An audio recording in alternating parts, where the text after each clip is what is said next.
একটা কথা মাথায় রাখবেন, এটা বাংলার মাটি।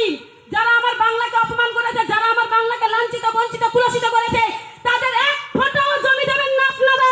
তাদের যদি প্রাণ চলে যায় চলে যায়।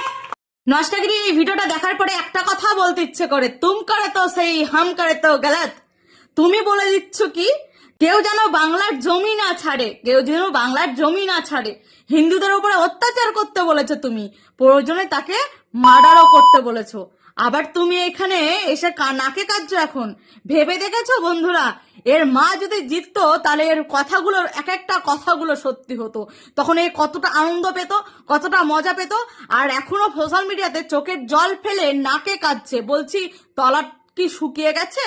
বল তাহলে মুল্লাদের ঘরে পাঠিয়ে দিচ্ছি খাট কাঁপাতে। হ্যাঁ, তোরা তো প্রচুর চাটছিলি চটি, সাথে সাথে অন্য কিছুও, তাই কি কম হয়ে যাচ্ছে? আরে চাপ নিস না, কখনো তোর কাছে হিন্দুরা যায়নি, যাবেও না। মোল্লারা আছে তোর কাছে, থাকবেও তোর কাছে। যখন ইচ্ছা তুই দিস ফাঁক করে মেরে দেবে টক করে, বুঝতে পারছিস? ঢেমনি চুদি নষ্টাগিরি খাঙ্কি চুত।